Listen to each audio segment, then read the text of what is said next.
अस्सलाम वालेकुम वीवर्स, कैसे हैं आप सब लोग। उम्मीद है खैरियत से होंगे। मैं हिरा ख़ान और आज की जो मैं वीडियो बनाने जा रही हूँ इसमें मैं आप लोगों को सिखाऊंगी एक प्रोफेशनल तरीका वैक्स करने का। कोल्ड वैक्स करने का जो प्रोफेशनल तरीका होता है वो आप लोगों के लिए जानना बहुत ज़रूरी है, क्योंकि बहुत सारी मेरी स्टूडेंट्स और मेरी फ्रेंड्स ये कंप्लेन करती हैं कि उनसे वैक्स अच्छे से नहीं होती और वो वैक्स के मामलात में बहुत परेशान रहती हैं। आज की वीडियो में मैं आपको कंप्लीट तरीका सिखाऊंगी वैक्स करने का और सब कुछ बताऊंगी उसके बारे में कि आपको किस तरह से कोल्ड वैक्स करनी चाहिए। लेकिन फिर भी अगर आपकी कोई क्यूरीज रह जाएं, कोई ऐसी सवालात हों, तो वो आप कमेंट बॉक्स में छोड़ दीजिएगा। इंशाल्लाह या तो मैं नेक्स्ट वीडियो में समझा दूंगी या फिर आप लोगों को उसका आंसर कर दूंगी। तो हम सबसे पहले देख लेते हैं कि हमें वैक्स करने के लिए, कोल्ड वैक्स करने के लिए जो जो ज़रूरी सामान चाहिए होता है वो क्या क्या है। तो उसमें सबसे पहले आपको चाहिए होगी एक अच्छे टेक्सचर की वैक्स। मैंने जैसिका की वैक्स को सेलेक्ट किया है क्योंकि इसका टेक्सचर आप लोग देख सकते हैं कि इसका टेक्सचर कितना स्मूथ है, ना ही तो इतना ज़्यादा पतला है कि जब हम हैंड्स पर लगाएं तो स्ट्रिप जो है वो बाल लिए बग़ैर, बाल उखाड़े बग़ैर ही वापस आ जाए, और ना ही इतना थिक है कि वैक्स अपनी जगह लगी रह जाए और स्ट्रिप पर जो है वो कुछ भी ना आए, सिर्फ ऐसे ही जस्ट लगे और हट जाए।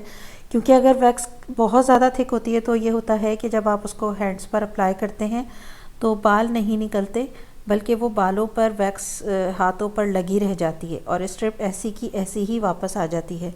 और जब बहुत ज़्यादा थिन लेयर आप लगाते हैं तो वो बालों को स्टिक नहीं करती स्ट्रिप पे और जस्ट ऐसी ही वापस आ जाती है स्ट्रिप। उसमें थोड़ी सी वैक्स होती है और बाल सही से उखड़ते नहीं हैं या तो टूट जाते हैं। तो आप लोग देख लीजिए कि वैक्स का टेक्सचर ऐसा होना चाहिए। गर्मियों के हिसाब से ये बहुत अच्छी है क्योंकि इसमें बहुत ठंडक है।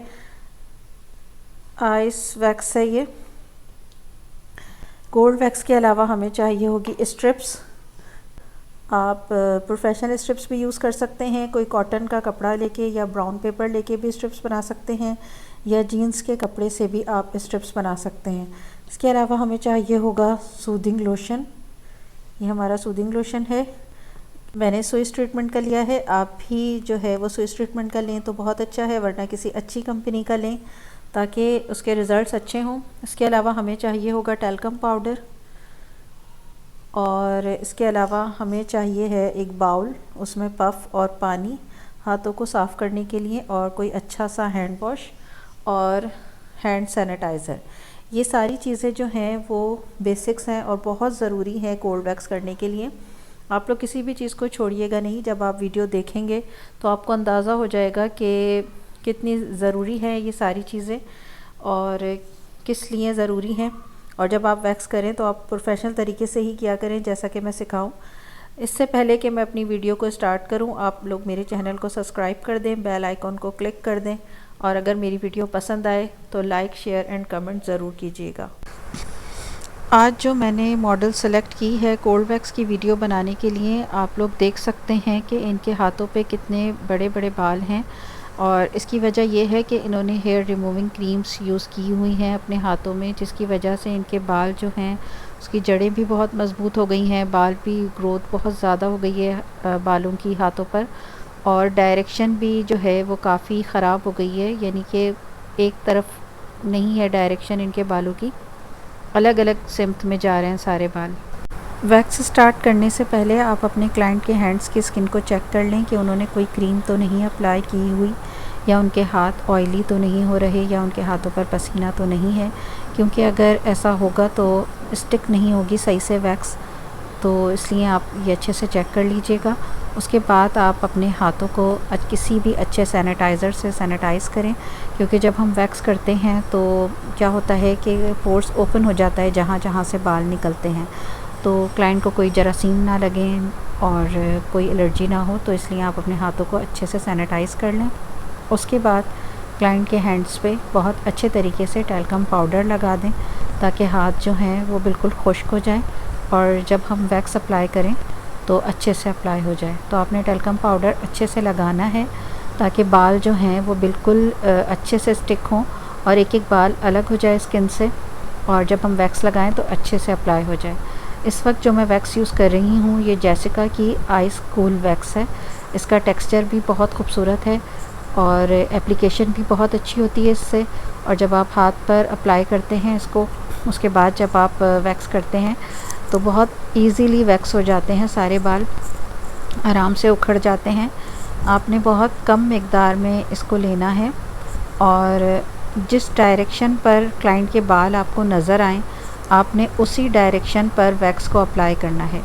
जब भी कभी आप वैक्स करें क्लाइंट के हाथों पर तो आप बैक साइड से स्टार्ट किया करें, यानी जो आपकी क्लाइंट के कलाई का एरिया है, निचला हिस्सा, उसको आप वहाँ से वैक्स स्टार्ट किया करें, ताकि अगर कोई भी प्रॉब्लम आए तो वो वहीं पर आए, एकदम से ऊपर के साइड पर ना आए। तो आपने अच्छे से वैक्स अप्लाई करनी है और बिल्कुल पतली लेयर के साथ अप्लाई करनी है। बिल्कुल भी लेयर जो है वो थिक नहीं होनी चाहिए, क्योंकि जब आप लोग वैक्स थिक लेयर से अप्लाई करते हैं तो जब आप उसको किसी भी स्ट्रिप्स वगैरह पे लगाकर उखाड़ते हैं तो वैक्स जो है वो सारी आ जाती है कपड़े पर, बाल नहीं आते। तो आपने बहुत कम पतली लेयर यानी कि अप्लाई करनी है और उसको बहुत अच्छे से स्टिक करना है। जब आप स्ट्रिप यूज़ करेंगे तो आपने स्ट्रिप को, देखें मैं किस तरह से प्रेस कर रही हूँ, आपने प्रेस करते हुए बहुत अच्छे से स्टिक कर लेना है, यानी कि स्किन से बहुत अच्छे से चिपक जाए। उसके बाद आप स्किन को टाइट करके पकड़ लेंगे, ताकि जब आप स्ट्रिप को उठाएं तो स्किन ऊपर ना आए, सिर्फ बाल जो हैं वो ही उखड़ें। तो आपने इस तरह से इसको उखाड़ना है। देखें कितनी आसानी से और कितने अच्छे तरीके से सारे बाल जो हैं वो वैक्स हो गए हैं और उखड़ गए हैं। इसी तरह आपने इसी प्रोसीजर को लेके चलना है और आगे इसी तरह से आपने वैक्स करना है। आपने बहुत अच्छे से चिपकाना है स्ट्रिप को और स्किन को टाइट पकड़ के, और इस तरह से आपने बालों को उखाड़ लेना है। ये देखें कितनी नीट एंड क्लीन जो है वो स्किन हो गई है। और जब भी आप इसी प्रोसीजर से वैक्स करेंगे तो आप देखेंगे कि क्लाइंट को ज़्यादा तकलीफ़ भी नहीं होगी, क्योंकि आप स्किन जो है वो बैक साइड से अच्छे से पकड़ लेंगे और बाल भी बहुत आराम से निकल जाएंगे। आप देखें बिल्कुल स्मूथ स्किन हो गई है। अब आप ये देखें किस डायरेक्शन पे बाल जा रहे हैं, क्योंकि ये हेयर रिमूविंग क्रीम यूज़ करती थी तो इनके बालों की डायरेक्शन काफ़ी ख़राब हो गई है। वरना उमूमन ऐसा होता है कि हाथों की डायरेक्शन, हाथों पे जो बाल होते हैं उनकी डायरेक्शन एक ही सिम्प में जारी होती है काफ़ी एरिया तक, लेकिन इनकी हर एरिया की जो है वो डायरेक्शन बिल्कुल चेंज है। तो आपने एप्लीकेशन उसी डायरेक्शन पे करनी है जिस डायरेक्शन पे बाल हैं, और आपने उसको जो है वो उखाड़ना उस डायरेक्शन से है, ऑपोजिट डायरेक्शन पे, यानी कि लगाएंगे हम उसी डायरेक्शन पे, अप्लाई करेंगे वैक्स और इसको जो है ऑपोजिट डायरेक्शन से हम उसको उखाड़ेंगे। ये देखें बड़े बाल थे और कितनी आसानी से, देखें कितने अच्छे तरीके से नीट एंड क्लीन हो गए।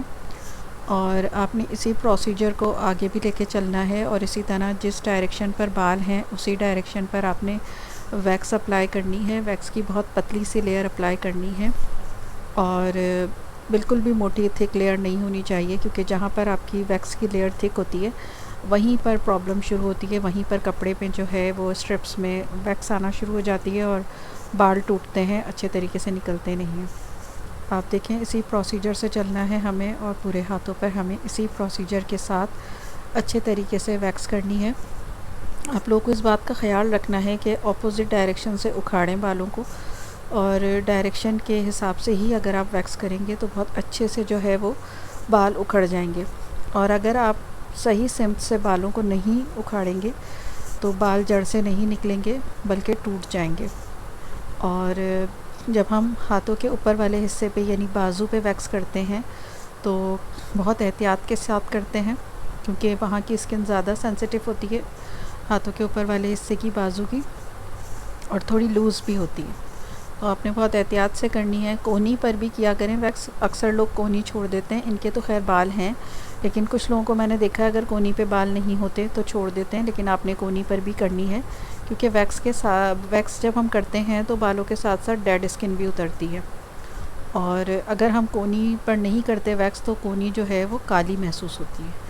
तो इसलिए आपको जो है उसको भी नीट एंड क्लीन करना है और इसी प्रोसीजर को लेते हुए चलना है आगे पूरा। और आपने वैक्स करनी है। वैक्स करने के बाद आपने हाथों को अच्छे तरीके से पफ से साफ़ करना है। हो सके तो कोई अच्छा सा हैंड वॉश लेकर और उससे आप जो है वो हाथों को अच्छे से साफ़ कर लें। वैक्स करने के बाद सूदिंग लोशन अप्लाई कर देंगे, क्योंकि सूदिंग लोशन अप्लाई करने से हमारी स्किन पे कोई एलर्जी नहीं होती। अगर जब भी आप वैक्स किया करें तो उसके बाद आप सूदिंग लोशन ज़रूर अप्लाई कर दिया करें। मैं थोड़ा ज़्यादा लगा रही हूँ इसलिए कि इनके बालों की ग्रोथ बहुत ज़्यादा थी। अदरवाइज़ अगर आपके क्लाइंट के बालों की ग्रोथ बहुत ज़्यादा ना हो तो आप लोग कम लगाइएगा। इसको कम से कम 2 घंटे तक हम स्किन पे लगा रहने देते हैं। सूदिंग लोशन अप्लाई करने से क्लाइंट की स्किन पे कोई दाने वगैरह नहीं होते, कोई एलर्जी नहीं होती, तो ये ज़रूर अप्लाई किया करें वैक्स के बाद।